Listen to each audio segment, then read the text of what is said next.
नमस्कार मित्रों, स्वागत है आपका एक बार फिर आपके अपने YouTube चैनल अथर्व एकेडमी में। दोस्तों, आप सभी के लिए स्वतंत्रता दिवस की बहुत बहुत शुभकामनाएं और हम कामना करते हैं कि अगले स्वतंत्रता दिवस के दिन आप किसी न किसी शासकीय कार्यालय में ध्वजारोहण जरूर करेंगे।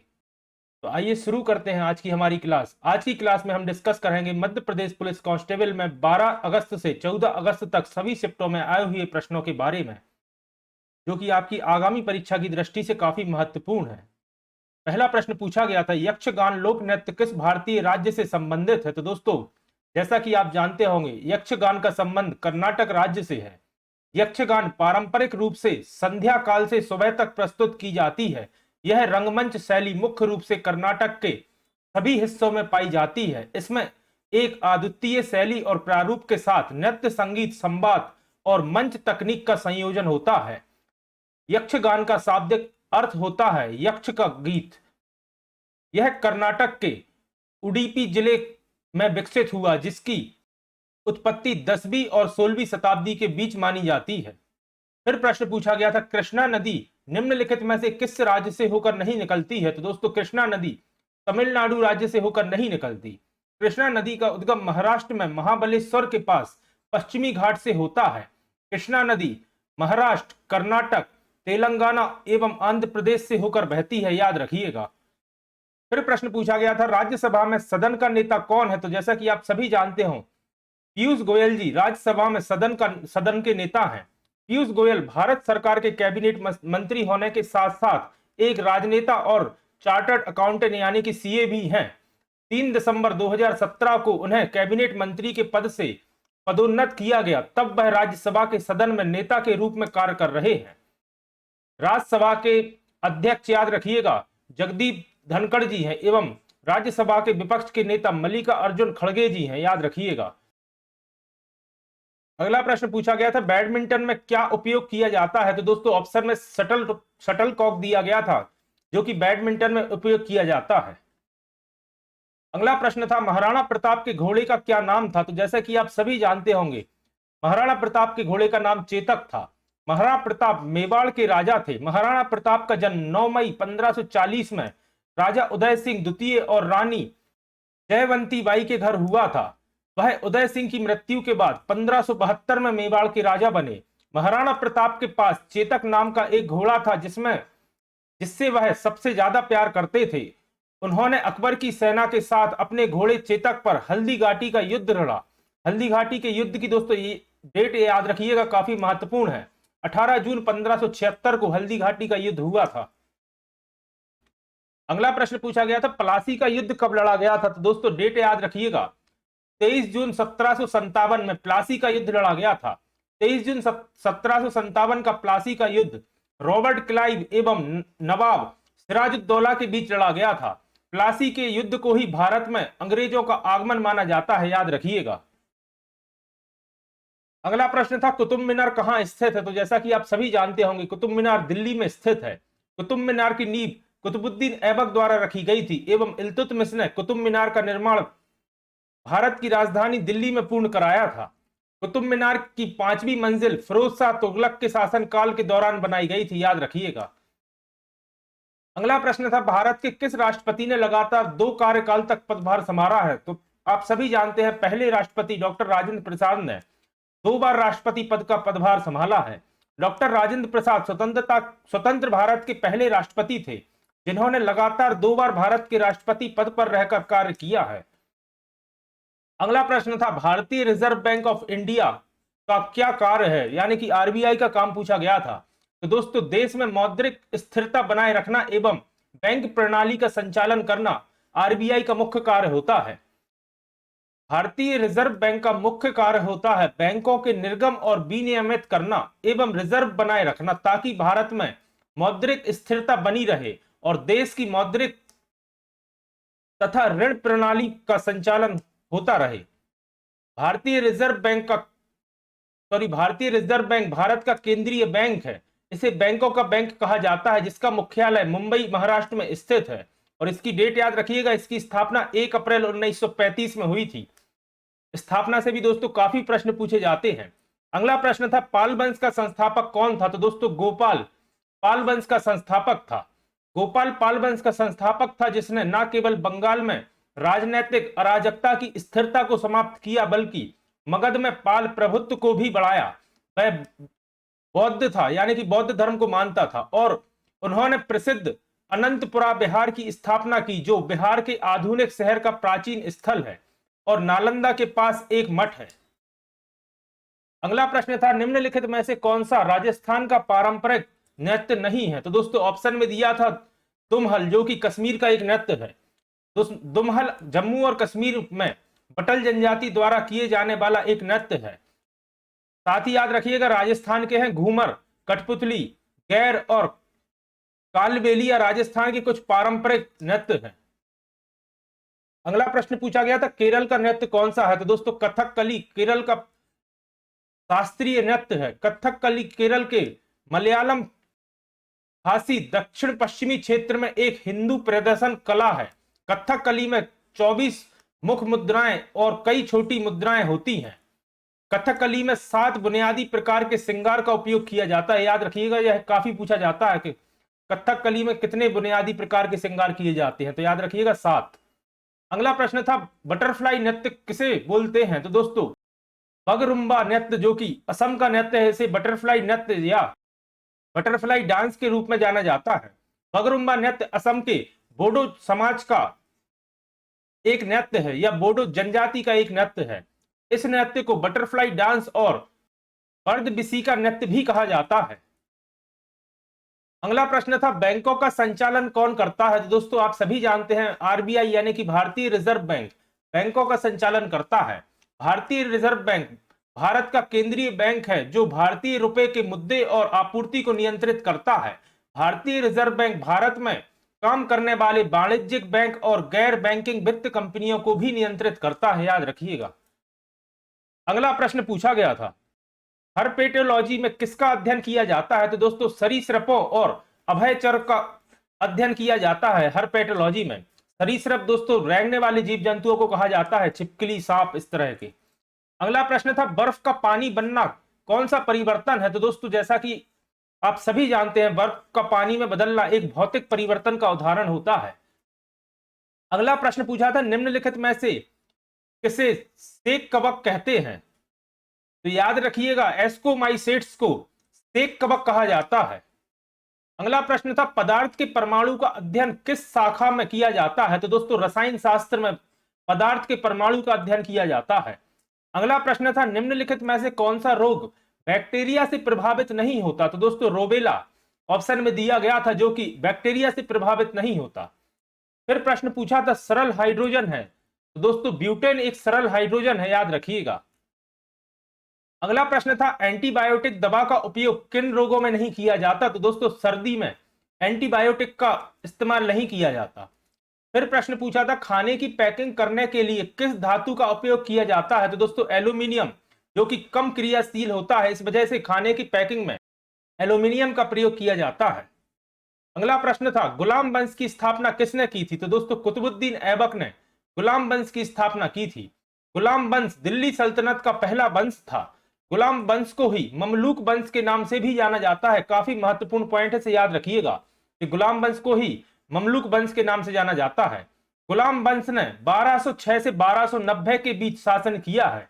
गुलाम वंश की स्थापना कुतुबुद्दीन ऐबक ने की थी, और कुतुबुद्दीन ऐबक याद रखिएगा मोहम्मद गौरी का सेनापति था। अगला प्रश्न था, मध्यकालीन भारत में शासकों को क्या कहा जाता था? तो दोस्तों मध्यकालीन भारत में शासकों को सुल्तान कहा जाता था। मध्यकालीन भारत सन 1200 से 1526 के दौरान उत्तर भारत के विशाल भूभाग पर शासन करने वाले शासकों को सुल्तान तथा उनके शासनकाल को दिल्ली सल्तनत के नाम से जाना जाता था। यह शासक मूलतः तुर्क के या फिर अफगानिस्तान के मूल निवासी थे। उन्होंने उत्तर भारत के मुख्य वंशों, मुख्यतः राजपूतों को हराकर सत्ता स्थापना की थी। अगला प्रश्न पूछा गया था, अचार पर उगने वाला कवक कौन सा है? तो दोस्तों मृतपोषी नाम है इस कवक का, जो कि अचार पर उगता है। अगला प्रश्न था, भोजन का पाचन कैसा परिवर्तन है? तो दोस्तों भोजन का पाचन एक रासायनिक परिवर्तन का उदाहरण है। अगला प्रश्न पूछा गया था, वाहनों में किस गैस का उपयोग किया जाता है? तो आप सभी जानते हैं वाहनों में सीएनजी गैस का प्रयोग किया जाता है। अगला प्रश्न था कावेरी नदी का उद्गम स्थल किस राज्य में है? तो दोस्तों कावेरी नदी का उद्गम कर्नाटक राज्य से होता है। कावेरी नदी कर्नाटक राज्य से निकलती है। कावेरी नदी का उद्गम कर्नाटक राज्य के पश्चिमी घाट में ब्रह्मगिरी पर्वत माला पर तल कावेरी से होता है और यह बंगाल की खाड़ी में गिरने से पहले लगभग 800 किलोमीटर तक प्रवाह करती है। हेमवती, सिमसा, लक्ष्मण तीर्थ, भवानी, स्वर्णावती कुछ कावेरी की मुख्य सहायक नदियां हैं। इसके अलावा याद रखिएगा कावेरी बेसिन के अंतर्गत तमिलनाडु, कर्नाटक, केरल एवं केंद्र शासित पुदुचेरी राज्य आते हैं। यह तमिलनाडु राज्य की सबसे बड़ी नदी एवं दक्षिण भारत में गोदावरी और कृष्णा नदी के बाद तीसरे नंबर की सबसे बड़ी नदी है, याद रखिएगा कावेरी। तमिलनाडु में कावेरी नदी पर स्थित स्टैनली जलाशय को मैटूर बांध के रूप में भी जाना जाता है, याद रखिएगा। अगला प्रश्न पूछा गया था बक्सर का युद्ध किस वर्ष लड़ा गया था? तो दोस्तों वर्ष 1764 में बक्सर का युद्ध लड़ा गया था या बक्सर की लड़ाई हुई थी। बक्सर की लड़ाई 22 से 23 अक्टूबर 1764 में हेक्टर मुनरो के नेतृत्व वाली ब्रिटिश ईस्ट इंडिया कंपनी और बंगाल, अवध और मुगल साम्राज्य की संयुक्त सेना के बीच लड़ा गया था। लड़ाई गंगा नदी के तट पर स्थित बिहार में एक मजबूत किलेबंद शहर जिसका नाम था बक्सर में लड़ी गई थी और इसी वजह से इसे बक्सर की लड़ाई कहा जाता है। यह ब्रिटिश ईस्ट इंडिया कंपनी के लिए एक चुनौतीपूर्ण जीत थी, मतलब इसमें ब्रिटिश ईस्ट इंडिया कंपनी जीत गई थी और 1765 में इलाहाबाद की संधि द्वारा युद्ध को समाप्त करने का फैसला लिया गया था। अगला प्रश्न था नेस्कॉम की पहली महिला अध्यक्ष के रूप में किसे नियुक्त किया गया है? तो दोस्तों देवजानी घोष को नेस्कॉम की पहली महिला अध्यक्ष के रूप में नियुक्त किया गया है। Debjani Ghosh the National Association of Software and Services Companies की 5वीं अध्यक्ष हैं। उन्होंने 2 अप्रैल 2018 को नेस्कॉम के अध्यक्ष के रूप में कार्यभार संभाला। वह नेस्कॉम की पहली महिला अध्यक्ष थी, याद रखिएगा। नेस्कॉम की स्थापना 1988 में हुई थी और इसका मुख्यालय नई दिल्ली में स्थित है। अगला प्रश्न था निम्न में से किसको 1997 में मृत्यु के 1 साल बाद भारत रत्न मिला? तो दोस्तों अरुणा आसिफ अली को उनकी मृत्यु के 1 साल बाद 1997 में भारत रत्न दिया गया था। अरुणा आसिफ अली भारतीय स्वतंत्रता सेनानी थी। उनका जन्म का नाम था अरुणा गांगुली। उन्हें 1942 में भारत छोड़ो आंदोलन के दौरान मुंबई के गोवालिया मैदान में कांग्रेस का झंडा फहराने के लिए याद किया जाता है। और यह प्रश्न दोस्तों काफी पूछा जाता है कि 1942 में मुंबई के गोवालिया मैदान में किसने झंडा फहराया था? तो याद रखिएगा अरुणा आसिफ अली ने। 29 जुलाई 1996 को उनका निधन 87 वर्ष की उम्र में हुआ और 1997 में भारत के सर्वोच्च नागरिक सम्मान भारत रत्न से उन्हें सम्मानित किया गया। कुछ और महत्वपूर्ण पॉइंट याद रखिएगा। भारत रत्न प्राप्त करने वाले पहले व्यक्ति हैं सी राजगोपालाचारी। भारत रत्न प्राप्त करने वाले पहले वैज्ञानिक हैं सीवी रमन, जिन्हें 1954 में भारत रत्न से सम्मानित किया गया था। और साथ ही याद रखिएगा उन्हें वर्ष 1930 में नोबेल पुरस्कार भी मिल चुका है रमन प्रभाव की खोज के लिए, और यह खोज उन्होंने 28 फरवरी को की थी। इसी दिन भारत में राष्ट्रीय विज्ञान दिवस के रूप में मनाया जाता है, याद रखिएगा। भारत रत्न पाने वाले पहले प्रधानमंत्री हैं जवाहरलाल नेहरू, जिन्हें 1955 में भारत रत्न दिया गया था। भारत रत्न प्राप्त करने वाले पहले राष्ट्रपति हैं डॉक्टर राजेंद्र प्रसाद, जिन्हें 1962 में भारत रत्न दिया गया था। मरण उपरांत भारत रत्न पाने वाले पहले व्यक्ति हैं लाल बहादुर शास्त्री जी, जिन्हें 1966 में भारत रत्न दिया गया था। भारत रत्न पाने वाली पहली महिला है इंदिरा गांधी, जिन्हें 1971 में भारत रत्न से सम्मानित किया गया था। भारत रत्न पाने वाले पहले विदेशी हैं खान अब्दुल गफ्फार खान, जिन्हें 1987 में 1987 में भारत रत्न से सम्मानित किया गया था। और इस पॉइंट को याद, काफी महत्वपूर्ण पॉइंट है दोस्तों, इसे याद रखिएगा। खान अब्दुल गफ्फार खान 1987। फिर है भारत रत्न पाने वाले पहले खिलाड़ी एवं सबसे कम उम्र के व्यक्ति सचिन तेंदुलकर को 2014 में भारत रत्न से सम्मानित किया जा चुका है। फिर प्रश्न था गिद्दा नृत्य का संबंध किस राज्य से है? तो दोस्तों यह प्रश्न भी काफी पूछा जाता है। पटवारी के एग्जाम में 2 से 3 शिफ्ट में यह प्रश्न पूछा गया था और आप सभी जानते हैं गिद्दा नृत्य का संबंध पंजाब राज्य से है। गिद्दा पंजाब का एक लोकप्रिय नृत्य है। यह पंजाब में आयोजित सबसे खुशी के अवसरों के दौरान किया जाता है। यह केवल महिलाओं द्वारा किया जाता है, याद रखिएगा, गिद्दा नृत्य। फिर प्रश्न था चेराव और लोक नृत्य किस राज्य से संबंधित है? तो दोस्तों चेराव लोक नृत्य का संबंध मिजोरम राज्य से है। चेराव मिजोरम के पारंपरिक और सबसे पुराने नृत्यों में से एक है। इसे बांस नृत्य के रूप में भी जाना जाता है। अगला प्रश्न था बैंक ऑफ हिंदुस्तान की स्थापना कब हुई थी? तो दोस्तों 1770 में बैंक ऑफ हिंदुस्तान की स्थापना की गई थी। 1770 में पहले बैंक की स्थापना की गई थी जिसका नाम था बैंक ऑफ हिंदुस्तान, जिसे 1829 से 1832 के बीच बंद कर दिया गया था। वर्तमान में सबसे बड़ा और सबसे पुराना बैंक भारतीय स्टेट बैंक है और इसकी स्थापना 1 जुलाई 1955 में की गई थी। दोस्तों जो डिटेल्स अपन डिस्कस करते हैं काफी महत्वपूर्ण रहता है। 12 तारीख के एग्जाम में अपन ने डिस्कस किया था डिटेल्स में एसबीआई की स्थापना, और 13 तारीख में इसकी डेट पूछ ली गई थी कि एसबीआई की स्थापना कब हुई थी। अगला प्रश्न था हवाला क्या है? तो दोस्तों हवाला एक धन हस्तांतरित की एक अवैध और अनौपचारिक प्रणाली है। हवाला धन हस्तांतरित की एक अवैध और अनौपचारिक प्रणाली है। अगला प्रश्न था the little book of encouragement पुस्तक के लेखक कौन है? तो दोस्तों यह पुस्तक दलाई लामा ने लिखी है। तिब्बती आध्यात्मिक नेता परम पावन दलाई लामा ने अपनी नई पुस्तक the little book of encouragement launch की है। याद रखिएगा रेणुका सिंह ने पुस्तक का संपादन किया है और पेंगुइन रैंडम हाउस ने पुस्तक को प्रकाशित किया है।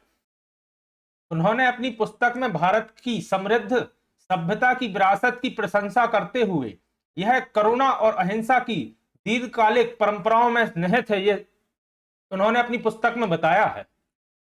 फिर प्रश्न था निम्नलिखित में से कौन सा नृत्य असम से संबंधित नहीं है? तो दोस्तों ऑप्शन में दिया गया था भांगड़ा, और आप सभी जानते हैं भांगड़ा का संबंध पंजाब से है। फिर प्रश्न था अरावली के पश्चिम में राजस्थान की सबसे बड़ी नदी प्रणाली कौन सी है? तो दोस्तों लूनी नदी प्रणाली अरावली के पश्चिम में राजस्थान की सबसे बड़ी नदी प्रणाली है। लूनी अरावली के पश्चिम में राजस्थान की सबसे बड़ी नदी प्रणाली है। यह पुष्कर के पास दो शाखाओं सरस्वती और साबरमती में निकलती है, जो गोविंदगढ़ में एक दूसरे के साथ मिल जाती हैं और लूनी नदी का निर्माण करती हैं। यहीं से नदी का उद्गम अरावली से होता है और यह लूनी के नाम से जानी जाती है। तो याद रखिएगा इसकी अगली शिफ्ट पूछा गया था कि लूनी नदी कहां जाकर समाप्त होती है?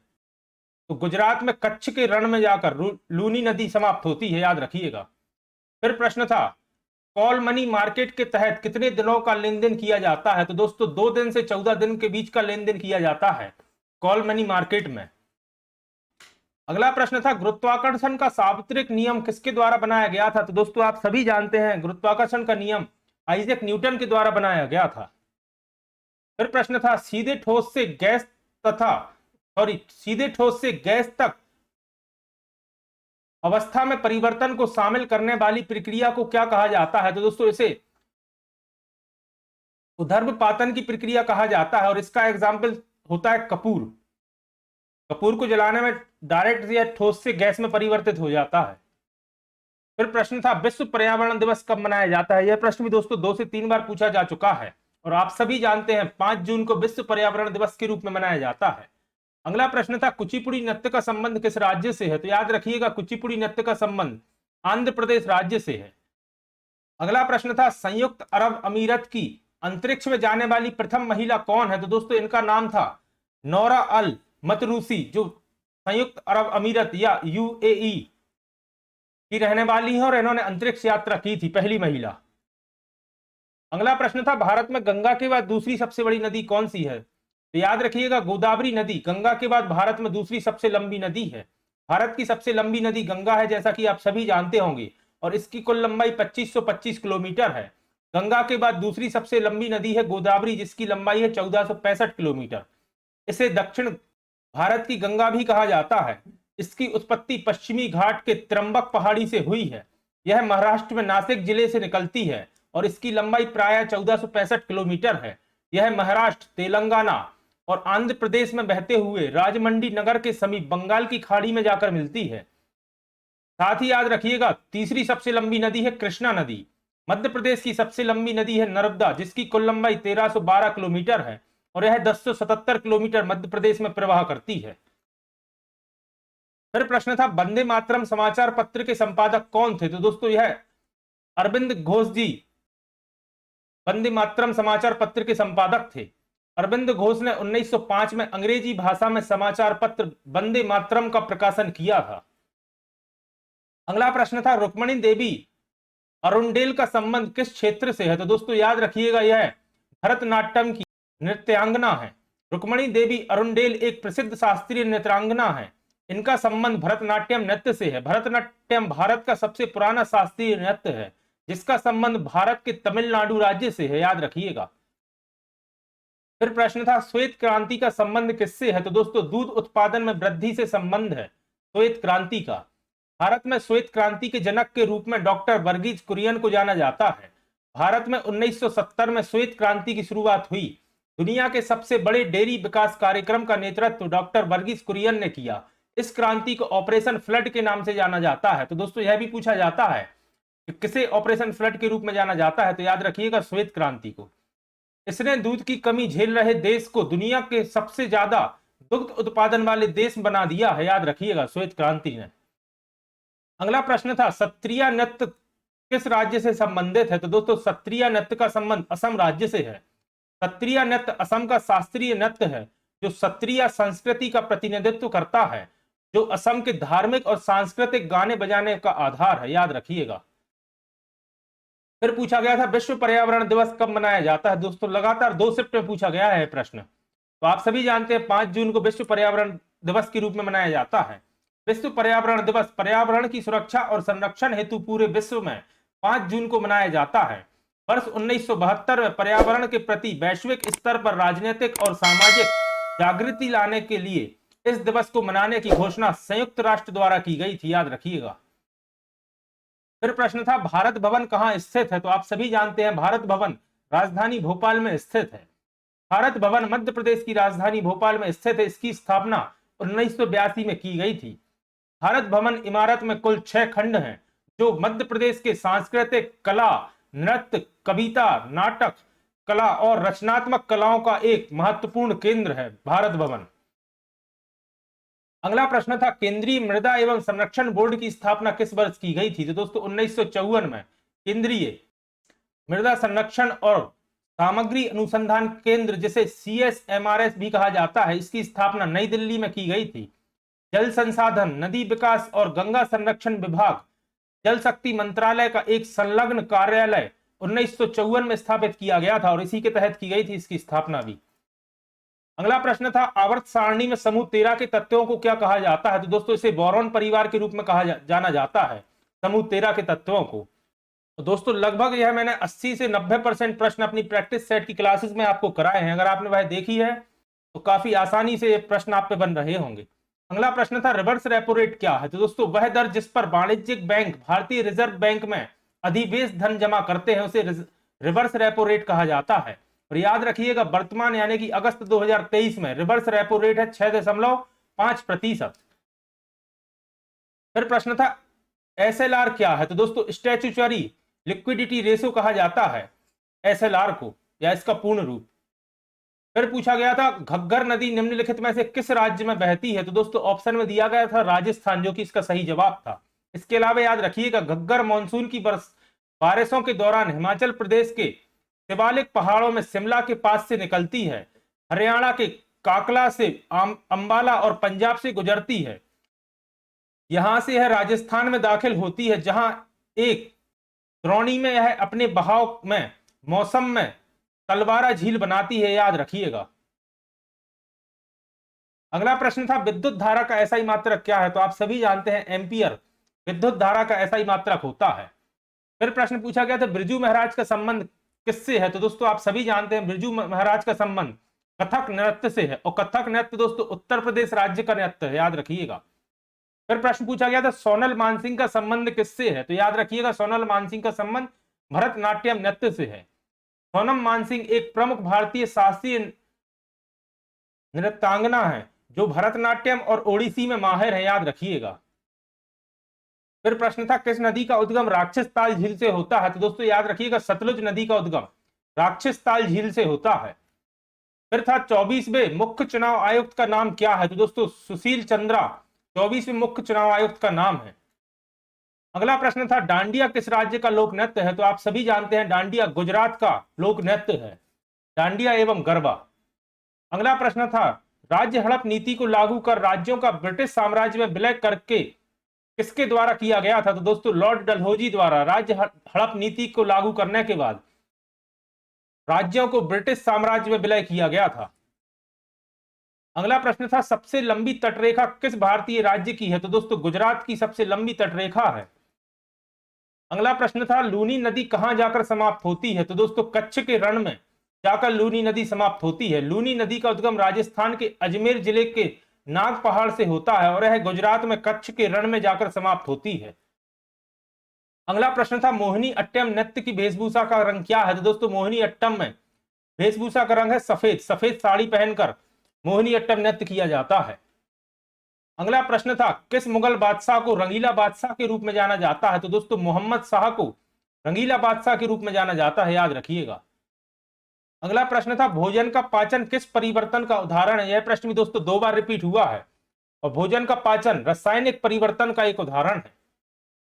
अगला प्रश्न था पक्षियों को किस वर्ग के अंतर्गत शामिल किया गया है? तो याद रखिएगा पक्षियों को एबीज कशेरुकियों वर्ग के अंतर्गत शामिल किया गया है। फिर प्रश्न था नीली क्रांति का संबंध किससे है? तो याद रखिएगा मत्स्य उत्पादन से या मत्स्य उत्पादन से नीली क्रांति का संबंध है। फिर प्रश्न था प्रकाश वर्ष किसका मात्रक है? तो दोस्तों खगोलीय दूरी का मात्रक होता है प्रकाश वर्ष। दूरी का सबसे बड़ा मात्रक पारसेक होता है, याद रखिएगा, और 1 पारसेक बराबर होता है 3.26 प्रकाश वर्ष के बराबर।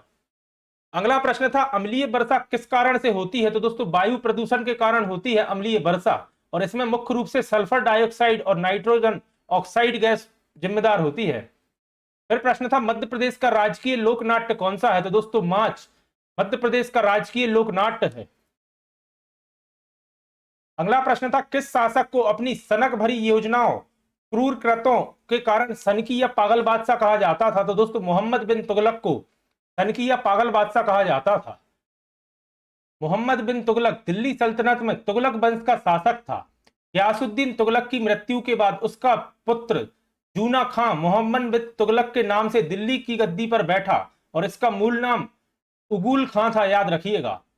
मोरक्को यात्री इब्न बतूता मध्य एशिया के मार्ग से होते हुए भारत पहुंचा। वह वर्ष 1333 में सिंध पहुंचा। उस समय मोहम्मद बिन तुगलक दिल्ली का शासक था 1325 से 1351 के बीच। और यह प्रश्न काफी पूछा जाता है कि इब्न बतूता भारत आया था उस समय दिल्ली का शासक कौन था? तो याद रखिएगा मोहम्मद बिन तुगलक। उसने अपनी राजधानी की रक्षा के लिए अपनी राजधानी को दिल्ली से देवगिरी में स्थानांतरित कर दिया और आम लोगों और सरकारी अधिकारियों को देवगिरी की स्थानांतरित करने का आदेश दिया। कई कठिनाइयों के बाद उसने उन्हें दिल्ली लौटने का आदेश दिया, मतलब वापस दिल्ली फिर शिफ्ट कर दिया। अगला प्रश्न था वर्तमान में राज्यसभा के उपसभापति कौन है? तो दोस्तों हरिवंश नारायण सिंह वर्तमान में राज्यसभा के उपसभापति हैं। याद रखिएगा राज्यसभा का सभापति भारत का उपराष्ट्रपति होता है और वर्तमान में जगदीप धनखड़ जी राज्यसभा के सभापति एवं भारत के उपराष्ट्रपति हैं। अगला प्रश्न था दक्षिण अमेरिका महाद्वीप का एंडीज पर्वत किसका उदाहरण है? तो दोस्तों यह बलित पर्वत श्रेणी का उदाहरण है एंडीज पर्वत। एंडीज पर्वत श्रृंखला विश्व की सबसे लंबी पर्वत श्रृंखला है जो दक्षिण अमेरिका के पश्चिमी तट पर स्थित है। बलित पर्वत अथवा मोड़दार पर्वत वे पर्वत होते हैं जिनका निर्माण बलन नामक भूगर्भीय प्रक्रिया से हुआ है। इसके अलावा याद रखिएगा हिमालय, अल्पाइन पर्वत समूह, Rocky, Andes, Appalachian, Atlas, Hindu Kush आदि बलित पर्वत के उदाहरण हैं। अगला प्रश्न था कृष्णा नदी का उद्गम कहां से हुआ है? तो दोस्तों महाबलेश्वर के समीप पश्चिमी घाट से हुआ है कृष्णा नदी का उद्गम। कृष्णा नदी आंध्र प्रदेश, तेलंगाना, महाराष्ट्र, कर्नाटक के क्षेत्र में प्रवाह करने वाली दूसरी सबसे बड़ी प्रायद्वीपीय नदी है। यह महाबलेश्वर महाराष्ट्र से उत्पन्न होती है। कृष्णा नदी पर नागा अर्जुन सागर बांध विश्व का सबसे बड़ा चिनाई वाला बांध है। घटप्रभा, मालप्रभा, तुंगभद्रा, भीम आदि कुछ कृष्णा नदी की मुख्य सहायक नदियां हैं, याद रखिएगा। फिर प्रश्न आया था कालबेलिया, घूमर और कठपुतली नृत्य का संबंध कहां से है? तो दोस्तों यह तीनों नृत्यों का संबंध राजस्थान राज्य से है। कालबेलिया राजस्थान थार रेगिस्तान की एक सांप को बस में करने वाली जनजाति है। कालबेलिया पारंपरिक सपेरों के रूप में जाने जाते हैं, इसलिए इस नृत्य को भी सपेरा नृत्य कहा जाता है। पहले यह खानाबदोश जनजाति सांप के जहर का व्यापार करते हुए एक स्थान से दूसरे स्थान पर जाती थी। इसके अलावा याद रखिएगा कठपुतली, हवाई, गैर, कच्छी, घोड़ी, धमाल, घूमर एवं 13 ताली राजस्थान के कुछ अन्य लोक नृत्य हैं। अगला प्रश्न था, किस मुगल शासक को लंपट मूर्ख कहा जाता था? दोस्तों, जहांदार शाह को लंपट मूर्ख कहा जाता था। जहांदार शाह हिंदुस्तान का मुगल सम्राट था जिसने 1712 से 1713 तक शासन किया। बहादुर शाह का ज्येष्ठ पुत्र था जिसका जन्म 1661 में हुआ था। पिता की मृत्यु के पश्चात सत्ता के लिए इसने अपने भाइयों के साथ संघर्ष किया और इसे लंपट मूर्ख की उपाधि इतिहासकार इरादत खान ने प्रदान की थी, याद रखिएगा। अगला प्रश्न था, राज्यसभा में विपक्ष के नेता कौन है? तो दोस्तों, मल्लिकार्जुन खड़गे जो कि कांग्रेस अध्यक्ष हैं, राज्यसभा में विपक्ष के नेता हैं। कांग्रेस ने मल्लिकार्जुन खड़गे को राज्यसभा के विपक्ष के नेता के रूप में नामित किया है। मल्लिकार्जुन खड़गे से पहले गुलाम नबी आजाद विपक्ष के नेता थे जिनका कार्यकाल 15 फरवरी 2021 को समाप्त हो गया था और फिर इनके बाद मल्लिकार्जुन खड़गे विपक्ष के नेता बने। अगला प्रश्न था, नालंदा विश्वविद्यालय की स्थापना किसने की थी? तो दोस्तों, कुमारगुप्त प्रथम ने नालंदा विश्वविद्यालय की स्थापना की थी। नालंदा विश्वविद्यालय 5वीं शताब्दी में स्थापित किया गया था।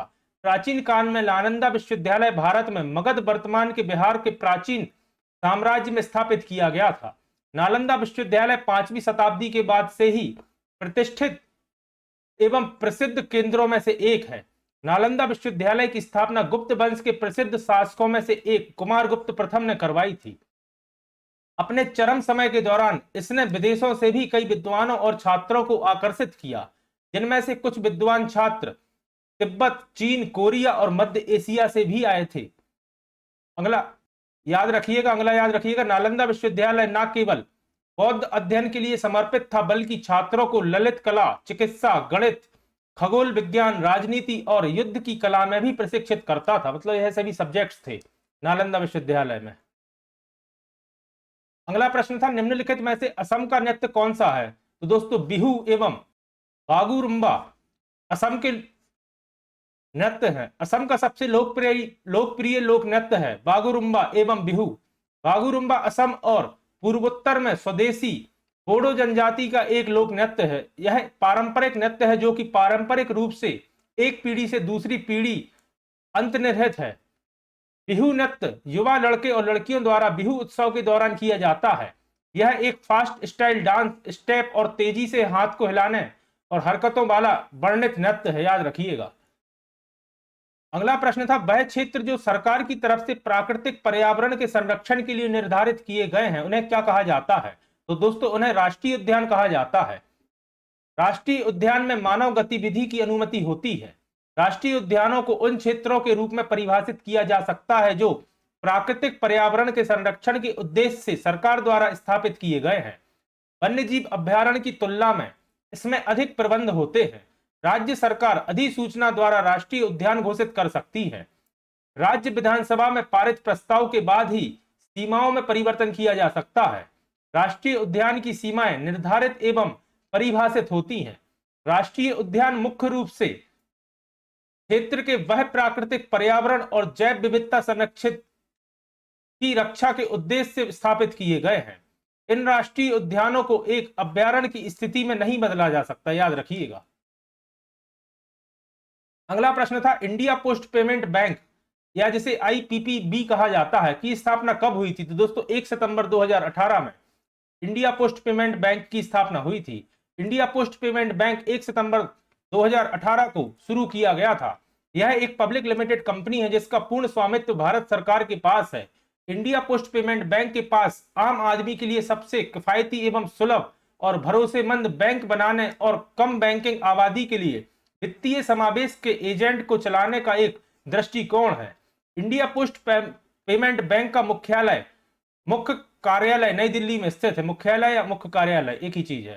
डाक विभाग भारतीय डाक की एक शाखा है जो भारत के संचार वाले मंत्रालय के अधीन है और इंडिया पोस्ट पेमेंट बैंक का स्वामी है, याद रखिएगा, भारतीय डाक विभाग। अगला प्रश्न था जजिया कर सबसे पहले किसने लगाया था? तो दोस्तों मोहम्मद बिन कासिम ने सबसे पहले जजिया कर लगाया था। जजिया कर सबसे पहले मोहम्मद बिन कासिम ने भारत के सिंध प्रांत में देवल में लगाया था। मुगल साम्राज्य के दौरान जजिया कर उनके संरक्षण के बदले में क्षेत्र के गैर मुस्लिम नागरिकों पर मुस्लिम शासकों द्वारा लगाया जाता था। भारत में कुतुबुद्दीन ऐबक ने पहली बार जजिया कर लगाया था। मुगल शासक अकबर ने 16वीं शताब्दी में जजिया कर को समाप्त कर दिया था। जजिया कर को मुगल शासक औरंगजेब ने 17वीं शताब्दी में दोबारा लागू कर दिया था। कुतुबुद्दीन ऐबक ने कुतुबुद्दीन ऐबक गैर मुसलमान पर जजिया कर लगाने वाला पहला शासक था, याद रखिएगा। अगला प्रश्न था ज्ञान का सागर किसे कहते हैं? तो दोस्तों विद्यासागर को ज्ञान का सागर कहा जाता है। 1820 में जन्मे ईश्वर चंद बंदोपाध्याय को केवल 20 वर्ष की उम्र में विद्यासागर या ज्ञान का सागर की उपाधि दी गई थी। यह शिक्षा शास्त्र में उनकी असाधारण प्रतिभा को दर्शाता है। अपनी कक्षा में शीर्ष पर रहने के कारण और एक बहुल के रूप में उन्होंने संस्कृत, व्याकरण, साहित्य, अलंकार, वेदांत और खगोल विज्ञान में भी अच्छी तरह से शिक्षा प्राप्त की थी, याद रखिएगा, या सीखा था। अगला प्रश्न था केंद्रीय ग्रामीण बैंक किसके द्वारा विनियमित किया जाता है? तो दोस्तों भारतीय रिजर्व बैंक या आरबीआई इसका सही जवाब था। केंद्रीय ग्रामीण बैंक अधिनियम 1976 के तहत आरआरबी का निर्माण आरबीआई द्वारा ग्रामीण क्षेत्र की आवश्यकता को पूरा करने के लिए किया गया था, जो उस समय पर बड़े पैमाने पर बैंक रहित थे। अधिनियम के अनुसार आरआरबी का स्वामित्व केंद्र सरकार के पास 50%, राज्य सरकार के पास 15% और प्रायोजक बैंक के पास 35% होता है। साथ ही याद रखिएगा आरबीआई यानी कि रिजर्व बैंक के पास आरआरबी का कोई भी स्वामित्व नहीं होता। और यह प्रश्न दोस्तों पटवारी में पूछा गया था कि आरबीआई के पास ग्रामीण बैंक की कितने प्रतिशत हिस्सेदारी है? तो उसका सही जवाब था 0%। अगला प्रश्न था गर्म मुद्रा किसे कहते हैं? तो दोस्तों विदेशी मुद्रा जिसमें त्वरित प्रवास की प्रवृत्ति हो उसे गर्म मुद्रा कहा जाता है। अगला प्रश्न था पराक्रम दिवस कब मनाया जाता है? तो याद रखिएगा नेताजी सुभाष चंद्र बोस की जयंती पर पराक्रम दिवस मनाया जाता है। भारत सरकार नेताजी सुभाष चंद्र बोस के जन्मदिन यानी कि 23 जनवरी को हर साल पराक्रम दिवस के रूप में मनाती है। नेताजी सुभाष चंद्र बोस का जन्म 23 जनवरी 1897 को कटक में हुआ था और उन्होंने भारत के स्वतंत्रता आंदोलन में महत्वपूर्ण भूमिका निभाई है। 18 अगस्त 1945 को ताइपे में एक विमान दुर्घटना में उनकी मृत्यु हो गई थी, याद रखिएगा। अगला प्रश्न था शोभना नारायण का संबंध भारत के किस शास्त्रीय नृत्य से है? तो दोस्तों शोभना नारायण का संबंध कथक नृत्य से है। शोभना नारायण एक भारतीय कथक नर्तक हैं और भारतीय लेखा परीक्षा और लेखा सेवा की एक अधिकारी हैं। वह भारत और अंतर्राष्ट्रीय स्तर पर कथक का प्रतिनिधित्व करती हैं। उन्हें पद्मश्री सम्मान से भी सम्मानित किया जा चुका है। कथक नृत्य उत्तर प्रदेश का शास्त्रीय नृत्य है, याद रखिएगा। अगला प्रश्न था गंगा एक्शन प्लान किसने शुरू किया? तो दोस्तों राजीव गांधी जी ने शुरू किया था Ganga action plan. Ganga action plan को 1985 में भारत के तत्कालीन प्रधानमंत्री राजीव गांधी द्वारा शुरू किया गया था। गंगा की सफाई का विचार 1979 में भारत सरकार द्वारा शुरू किया गया। हालांकि गंगा एक्शन प्लान को 1985 में केंद्रीय प्रदूषण नियंत्रण बोर्ड द्वारा गंगा नदी के व्यापक सर्वेक्षण के बाद ही शुरू किया जा सकता था और इस वजह से 1985 में हुआ था। अगला प्रश्न था पानी का उबलना कैसी अभिक्रिया है? तो दोस्तों पानी का उबलना भी एक भौतिक परिवर्तन का उदाहरण है। फिर प्रश्न था प्रतिरोध का एसआई मात्रक क्या होता है? तो दोस्तों ओम होता है प्रतिरोध का एसआई मात्रक। फिर पूछा गया था जूल किसका एसआई मात्रक है? तो दोस्तों जूल ऊर्जा का एसआई मात्रक होता है। अगला प्रश्न था भूकंप की तीव्रता को मापने वाला उपकरण कौन सा है? तो दोस्तों सीस्मोग्राफ से भूकंप की तीव्रता मापी जाती है और इसको मापने का स्केल होता है रेक्टर, याद रखिएगा। तीव्रता को रेक्टर स्केल पर मापा जाता है। अगला प्रश्न था दादरा लोक नृत्य का संबंध किस भारतीय राज्य से है? तो दोस्तों दादरा का संबंध उत्तर प्रदेश राज्य से, याद रखिएगा। फिर प्रश्न था नंद वंश का अंतिम शासक कौन था? तो दोस्तों धनानंद नंद वंश का अंतिम शासक था। नंद वंश की स्थापना महापद्म नंद ने की थी। नंद वंश के अंतिम शासक धनानंद को हराकर चंद्रगुप्त मौर्य ने मौर्य वंश की स्थापना की? चंद्रगुप्त मौर्य के गुरु एवं प्रधान आचार्य थे चाणक्य। आचार्य चाणक्य के अन्य नाम हैं विष्णुगुप्त एवं कौटिल्य। चाणक्य ने ही अर्थशास्त्र की रचना की थी, जो कि एक राजनीति पर आधारित शास्त्र था। चंद्रगुप्त मौर्य का उत्तराधिकारी बिंदुसार एवं बिंदुसार का उत्तराधिकारी सम्राट अशोक था। सम्राट अशोक ने कलिंग युद्ध के बाद बौद्ध धर्म अपना लिया था। सांची के स्तूपों का निर्माण भी सम्राट अशोक द्वारा ही कराया गया है, याद रखिएगा। अगला प्रश्न था भारत की सबसे लंबी नदी कौन सी है? तो दोस्तों आप सभी जानते हैं गंगा नदी भारत की सबसे लंबी नदी है। गंगा भारत की सबसे महत्वपूर्ण नदी है। गंगा नदी का उद्गम भागीरथी व अलकनंदा नदी मिलकर करती हैं। यह भारत और बांग्लादेश में कुल मिलकर 2525 किलोमीटर की दूरी तय करती है। उत्तराखंड में हिमालय के गंगोत्री हिमनंद के गौमुख स्थान से लेकर बंगाल की खाड़ी के सुंदरबन तक भारत की मुख्य नदी के रूप में विशाल भूभाग को सींचती है गंगा नदी। इसके अलावा याद रखिएगा भारत की मुख्य 5 लंबी नदियां। सबसे लंबी है गंगा नदी 2525 किलोमीटर, फिर है गोदावरी दूसरी लंबी नदी 1465 किलोमीटर, फिर है कृष्णा नदी 1400 किलोमीटर, फिर आती है यमुना नदी 1376 किलोमीटर और नर्मदा नदी जिसकी कुल लंबाई 1312 किलोमीटर है और मध्य प्रदेश की सबसे लंबी नदी है। और मध्य प्रदेश की दूसरी सबसे लंबी नदी है, याद रखिएगा, चंबल नदी। और देश की याद रखिएगा गोदावरी। यह दोनों पूछे जा चुके हैं। अगला प्रश्न था भारतीय रिजर्व बैंक की स्थापना कब हुई थी? तो दोस्तों 1 अप्रैल 1935 को भारतीय रिजर्व बैंक की स्थापना की गई थी। Reserve bank of India Bharat का एक केंद्रीय बैंक है। इसे बैंकों का बैंक भी कहा जाता है। वर्तमान में आरबीआई के 25वें गवर्नर शक्तिकांत दास हैं और इनका नाम दोस्तों काफी महत्वपूर्ण है, कंफर्म किसी ना किसी एक सेट में यह पूछा जाएगा। आरबीआई का मुख्यालय मुंबई महाराष्ट्र में स्थित है। साथ ही याद रखिएगा स्टेट बैंक ऑफ इंडिया की स्थापना 1955 में की गई थी। अगला प्रश्न था मुद्रास्फीति क्या है? तो दोस्तों जब मांग और आपूर्ति में असंतुलन पैदा होता है तो वस्तुओं और सेवाओं की कीमतें बढ़ जाती हैं और इन बढ़ी हुई कीमतों को ही मुद्रास्फीति कहा जाता है। अगला प्रश्न था भारत में स्थित मीठे पानी की सबसे बड़ी झील कौन सी है? तो दोस्तों बूलर झील मीठे पानी की सबसे बड़ी झील है, याद रखिएगा, एवं चिल्का झील खारे पानी की सबसे बड़ी झील है। भारत में स्थित मीठे पानी की सबसे बड़ी झील बूलर झील है, जो कि जम्मू कश्मीर में स्थित है, एवं भारत की सबसे बड़ी खारे पानी की झील चिल्का झील है, जो कि उड़ीसा में स्थित है, याद रखिएगा। फिर प्रश्न था रामलीला नृत्य का संबंध किस राज्य से है? तो दोस्तों रामलीला नृत्य का संबंध उत्तर प्रदेश राज्य से है। अगला प्रश्न था वायु प्रदूषण का सूचक किसे कहा जाता है? तो दोस्तों लाइकेंस को वायु प्रदूषण का सूचक कहा जाता है। फिर प्रश्न था भारत में बैंकों का राष्ट्रीयकरण किस वर्ष किया गया था? तो दोस्तों वर्ष 1969 में भारत में बैंकों का राष्ट्रीयकरण किया गया था। अगला प्रश्न था भारत के उत्तर पूर्व में कौन सा राज्य स्थित है? तो दोस्तों असम, अरुणाचल प्रदेश, मणिपुर, मेघालय, मिजोरम, नागालैंड, सिक्किम एवं त्रिपुरा भारत के उत्तर पूर्वी राज्य हैं। और याद रखिएगा सबसे पूर्वी राज्य अगर पूछा जाए तो अरुणाचल प्रदेश भारत का सबसे पूर्वी राज्य है। अगला प्रश्न था विश्व पर्यावरण दिवस 2021 की थीम क्या थी? तो दोस्तों पारिस्थितिकी तंत्र की बहाली विश्व पर्यावरण दिवस 2021 की थीम थी। 1974 से हर साल 5 जून को विश्व पर्यावरण दिवस के रूप में मनाया जाता है। अगला प्रश्न था बीजक किसकी रचनाओं का संग्रह है? तो दोस्तों बीजक कबीरदास जी की रचनाओं का संग्रह है। अगला प्रश्न था राजतरंगिणी की रचना किसने की थी? तो दोस्तों कल्हड़ ने राजतरंगिणी की रचना की थी। राजतरंगिणी की रचना कल्हड़ ने की थी और यह संस्कृत भाषा में लिखी गई है, जिसमें कश्मीर के इतिहास के बारे में वर्णन है। अगला प्रश्न था, यहां थोड़ी सी मिसप्रिंट है, नृत्य है। किस नृत्य में बांस की डंडियों पर नृत्य किया जाता है? तो दोस्तों चेराव नृत्य में बांस की डंडियों पर नृत्य किया जाता है। चेराव को मिजोरम के सबसे पुराने नृत्य के रूप में भी जाना जाता है, याद रखिएगा। अगला प्रश्न था आकाश नीला क्यों दिखाई देता है? तो दोस्तों प्रकाश के प्रकीर्णन के कारण आकाश नीला दिखाई देता है। अगला प्रश्न था अकबरनामा का लेखक कौन है? तो दोस्तों अबुल फजल ने लिखा है अकबरनामा। और दोस्तों याद रखिएगा अकबरनामा को ही आयना ए अकबरी भी कहा जाता है।